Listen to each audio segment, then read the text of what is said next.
Os nossos críticos, né, vêm e falam que nós somos... Vocês são um novo PSDB. Vocês estão aí para substituir o PSDB. Os nossos críticos bolsonaristas. Exato, os bolsonaristas dizem isso. Obviamente que em termos ideológicos é patético eles falarem isso. Mas vocês sabem o que eu acho que eles pensam da gente? Eu vou colocar o ponto aqui. O PSDB sempre foi o partido de quadros e foi o partido de um certo alto clero administrativo brasileiro. Os políticos de qualidade no Brasil, nos anos 90 e 2000, eles estavam em grande medida no PSDB. Então, eles enxergam na gente a postura de alguém que quer ter resultados efetivos e se comportar como uma elite dentro do legislativo e depois do executivo. Você lembra daquele meme prudência e sofisticação? Prudência e sofisticação, exatamente. Que no fundo, para eles, é uma crítica que eles fazem por um senso de inferioridade que eles têm. Porque eles, por exemplo, o Eduardo Bolsonaro chama o Kim de tucano porque ele se percebe pior do que o Kim. Porque o que o PSDB passava pros demais partidos era esse quase elitismo. Só que se você olhasse os quadros, não estou falando aqui de posturas ideológicas, tá? Ou de até traições ao próprio eleitorado que o PSDB cometeu. Sim. Os quadros, vis-a-vis o quadro tucano era melhor. Era bom. Então, o que eu sinto que eles fazem, eles tentam nos atacar sob um prisma ideológico, mas eles estão falando de uma outra coisa, que é muito mais uma postura, que eu acho que é uma postura que nós não podemos ter, tá? Só antes, que eu acho que esse aqui é um desafio que eu tô jogando aqui, quase não digo uma autocrítica, mas é um problema que a gente tem que lidar. Eu tô com 2 parlamentares aqui na mesa de altíssimo desempenho. 2 dos caras que talvez tenham melhor desempenho legislativo hoje no Brasil. Como não ser um prudente e sofisticado? Eu acho que outra resolução que nós podemos fazer, outro grupo de trabalho, e eu acho que cada vez mais nós temos quadros para os grupos de trabalho, e cada vez mais quem se formou no 2º ano de academia precisa de boas tarefas, né? Oposição popular ao PT. Pensar em o que o PT propõe que nós podemos fazer oposição com um discurso popular. E até nas câmaras, né? E não só a nível federal, isso, né? Mas a nível municipal. Eu quero até trazer um caso. Eu acho que a nível municipal é até mais fácil. Sim. Porque tem um buraco, tem a falta d'água, tem... Eu quero a nível acho que ninguém liga pra isso. O quê? O buraco. A população liga. Liga muito. Liga. A maior parte dos vereadores se elege assim. Com asfalto. Porque é um problema diário. Em nível micro de cidade. Porque isso é um problema diário. Não. Mais do que isso, Renan Santos. A maior parte dos deputados se elege assim. Sim. Sim, eu entendi o teu ponto. E assim, as câmaras municipais, eu quero até trazer um exemplo que nós tivemos, que o MBL conseguiu barrar aqui na Câmara de São Paulo. Era um mês antes da pandemia, a gente nem sabia que ia ter a pandemia. E aí ia passar um projeto de lei que ia tirar os Ubers. Na verdade, ele ia deixar a mesma quantidade de táxi e Uber. Então, você lembra disso? Que a gente fez uma grande manifestação? Sim. E aí, era um grande projeto de um vereador que tem o lobby com táxi, que se temos 50 mil taxistas, teremos que ter só 50 mil motoristas de aplicativo. Naquela época, tínhamos 200 mil. Se aquele projeto passasse, 150 mil pessoas ficariam desempregadas. E tava passando, porque só tinha o cara do lobby do táxi, tava quietinho, a gente descobriu. O que a gente fez? Carro de som na porta, chamando nominalmente. Vereador, você vai demitir 150 mil pessoas e aquela pressão. Aquele projeto não passou e graças a Deus. Depois veio a pandemia, imagina. Aí, ainda assim, mais quase 80 mil pessoas viraram motoristas de aplicativo por conta da pandemia. Então, a gente estava falando ali de 200 mil pessoas na cidade de São Paulo que ficariam desempregados. Então, olha o poder que é acompanhar a Câmara e o poder da militância dentro da Câmara. Né? Porque às vezes a gente fica falando muito de pautas nacionais, Brasília, e o Banco Central, e pautas muito grandes, mas essas pautas municipais são extremamente importantes, e aí mostra a importância da nossa oposição ali localmente também, às vezes de pequenos projetos que têm um impacto na cidade muito grande. Né? Isso é uma coisa importante também, e fica uma provocação para todo mundo que está assistindo, para que acompanhe também as câmaras municipais. Né? Não só as pautas grandes nacionais, de Banco Central, mas também essas pautas regionais. E ela tem um impacto ali diário. Às vezes um buraco, cobrar, fazer um aniversário do buraco. Ó aqui, ó, prefeito. Esse buraco leva um bolinho lá. Isso é maravilhoso. Aniversário do buraco. Eu tô já... Desculpa. Eu vou fazer um aniversário. o tanto buraco do Kim aí, que o Kim expôs aqui pra gente. Como assim? A Amanda também tava expondo. A gente tá falando assim de um horizonte de uma atuação política municipal. A gente tá falando agora de um horizonte nacional. Tá, Não, eu acho que mas tem as tem que duas construir. coisas. E é o seguinte, eu tô falando que é mais simples a nível municipal, é mais simples a nível É uma estadual. introdução. Agora, nós precisamos pensar como pensar isso também a nível nacional, né? Porque... Mas Pode falar, por favor, Pedro. Não, trazendo isso, assim, a gente até já citou aqui, o Gabriel Monteiro teve uma discussão da forma como ele executou, que é muito grande. Mas eu acho que ali tinha alguma coisa, tinha um potencial ali, porque ele viralizava a nível nacional, invadindo e fiscalizando o hospital. Ele fiscalizava da forma correta? Não, aí tem uns exageros que a gente pode entrar no mérito.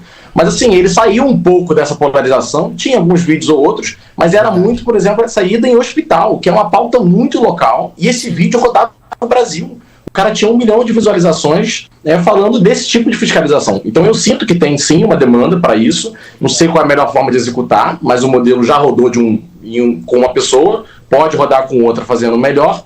E complementando da Amanda, bem no caso do Uber, agora tá São Paulo e Rio, a discussão da proibição do Uber mototáxi, né, que é muito popular. E aí eu discordei do prefeito no Twitter, cara, eu recebi dezenas de mensagens de mototáxi, porra, que é o cara que tá dentro da comunidade, tá dentro da favela, bem assim, na base da pirâmide social, digamos, e o cara implorando, por favor, me deixa trabalhar com o aplicativo, combate o prefeito, não deixa aprovar. Então, eu acho que vários mini projetos desses, eles alcançam muito a vida da pessoa, Sim. porque isso, o cara vai ficar sem renda, assim, o cara vai parar de trabalhar, e isso não tem preço. E alcança outros níveis, um outro público que a gente quer conquistar. Né? Que de repente não vai estar preocupado ali com o Banco Central, mas que vai estar preocupado em trabalhar amanhã. Né? E a gente vai estar atuando na vida dessa pessoa de uma maneira prática. Essa é uma forma, se a gente pode qualificar assim, de oposição de resultado, ou seja, oposição voltada a algo prático, concreto e imediato, sem uma grande dimensão ideológica, mas com potencial de crescimento e viralização, porque é algo que é tangível. É mais ou menos a mesma coisa, ou está na mesma categoria do projeto de lei que tem impacto geral. Ou seja, fazer alguma coisa que seja concreta, que não é tão ideológico. Pô, você fiscalizar um hospital não tem nada de ideológico. Você pode ser de esquerda, você pode ser de direita, liberal, conservador. Tá lá, tem um hospital, tem um problema. E daí as pessoas veem isso como, pô, esse cara está me ajudando. Isso eu acho que a gente pode fazer.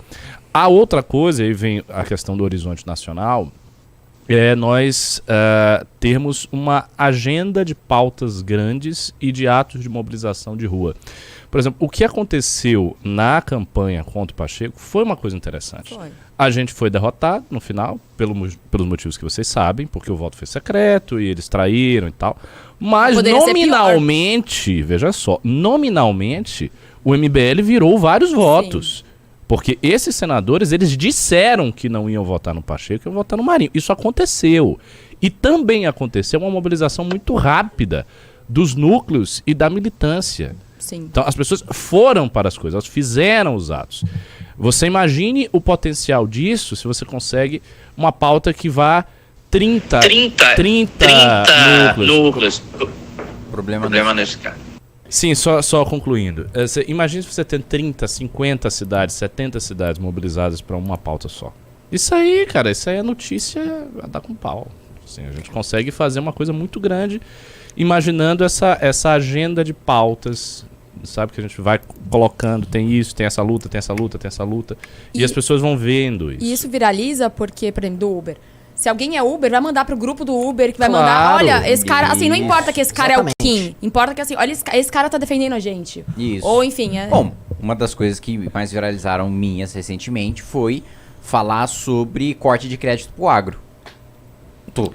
Os grupos de agricultores do Brasil inteiro estão repercutindo que eu tô fazendo a defesa de que, né, você não pode tirar. Passar 10 bi pra cultura, 1 bi pro agro, que a gente não vai comer artista. Né? Depende, tem gente que... Tem gente que descobriu agora que tá fazendo tem isso. Tem gente que sim, mas tudo bem. Ok. Ô, cara! Só complementando isso que foi dito aqui, tá? Porque como o Pedro trouxe o caso... A Amanda trouxe o caso do Uber, o Pedro trouxe o caso do Gabriel, o Kim jogou isso do agro, porque o Kim ele apareceu na AproSoja, que é a instituição agrícola brasileira mais bolsonarista. Assim, a AproSoja, inclusive, eu acho que ela tá até tendo encrenca agora com o Alexandre de Moraes. A AproSoja tava lá divulgando pra Porque caramba. não importa. Não é quem é a pessoa, importa o Exato. objetivo. E aí eu vou colocar aqui um ponto, que é mais uma coisa assim, novamente, essa live tá muito legal. Aliás, a galera tá gostando aqui, parabéns. Fico feliz que a gente não tá tratando de um tema tão óbvio, é um tema mais árduo e tá indo legal. Aliás, avisando, tá? Estamos nos nossos canais de YouTube com quase 8 mil pessoas. Bom. E nos internos com mais 1.000, a gente tá batendo logo mais 10 mil pessoas já na primeira live, tá? Boa. Quero colocar aqui pra vocês. Que é que as pessoas menos querem assistir porque elas estão mais acostumadas com a gente. Exato. Eu quero colocar aqui a parada que é mais interessante. Houve pessoas que realmente fizeram essa viralização. Ele citou o Gabriel Monteiro. O caso da Amanda ali, a gente vai pegar muito o que o Marlon Duber fez aqui em São Paulo, por exemplo. Cleitinho, Janones e o ex-prefeito de Colatina, o Sérgio Meneghelli. Isso. Esses caras, tá? Esqueçam o Janones do PT. O Janones explodiu não sendo o Janones do PT. O Janones explodiu fazendo fiscalizações tal qual o Gabriel Monteiro. E o Janones falava uma coisa, que eu já conversei várias vezes com ele. Que ele falava, você tem que ver o que o povo quer. Essa história que, o povo gosta de SUS, é tudo mentira. Sim. E o Gabriel Monteiro teve esse mesmo insight. O povo é maltratado no SUS. Exatamente. Quem gosta de SUS... Não. O povo acha o SUS, assim, desrespeitoso. O povo é maltratado nos hospitais. E aí a classe média acha bonito porque a classe média não vai no SUS, ela... Viva o SUS, viva o SUS! Aí acha que o SUS é tipo Viva o SUS lá no Einstein. E aí eles acham que parece uma infectologista também de franjinha. quando precisa, às vezes, a classe média usa o MET alta complexidade. Que é a parte do SUS que funciona, que é bem equipada, que é financiada pelos governos estaduais. Mas vai ficar na fila pra marcar consulta, igual o vídeo lá. Não, mas vai na UBS. Então, pra marcar uma consulta. A atenção básica é péssima. E aí eu vou colocar um ponto dias. pra vocês. O Cleitinho, o Sérgio Meneghelli e o Janones, em grande medida, foram os políticos mais populares de Facebook no Brasil, tratando de temas não ideológicos. Olha só como tem um campo gigantesco. E se eu incluir o Gabriel Monteiro ainda no pacote, a gente tá falando de uma linha política que tá realmente quebrando essa polarização. E foi legal que, na prática, o Pedro e a Amanda meio que levantaram essa bola, que a gente também não tá atuando nisso. E talvez o caminho seja justamente isso. Eu acho chega que num substrato abaixo do que pega o Bolsonaro. Porque o bolsonarismo pega um substrato de renda média baixa. Essa galera aí pega um substrato que tá mais baixo ainda, que é a renda baixa, que é o substrato que votou no Lula, né? Por conta do passado e tal. Se a gente pegar essa camada... resolver os problemas eleitorais do MBL para sempre. A maioria do público ela não é ideológica. Não. Por exemplo, eu faço bastante trabalho em comunidade e tal, e já falaram assim, não, mas eu sempre votei no Maluf e no Lula. Por quê? Porque o Maluf tinha o leve leite. E o Lula fala que defendia os pobres. Então, assim, não tem muito essa linha ideológica. E eu acho que precisa da persona do problem solver, assim, né? Quem vai resolver o meu problema? Quem é que tá com o pobre? Problem solver, né? Tem vários tipos de herói. É um tipo de herói que a gente não... É porque a gente acha que é populismo, mas não é, porque na prática você tá ajudando as pessoas, que é o trabalho, né, do político, do parlamentar, é ajudar. Só que a gente fala, não, isso daí é muito populismo. Não é populismo. Pô, você lá no hospital resolver o problema, é o que você né? É sua missão. Esse corte que você acabou de assistir, você pode assistir na íntegra se você entrar pro Clube MBL, em que você vai ter informações de bastidores de Brasília, antecipados, antes da imprensa, informações sobre o Supremo Tribunal Federal, Congresso Nacional, Palácio do Planalto, acesso aos nossos lindos mini documentários e documentários e participação ativa nas decisões do Movimento Brasil Livre. Para você participar é só você entrar no link clube.mbl.org.br.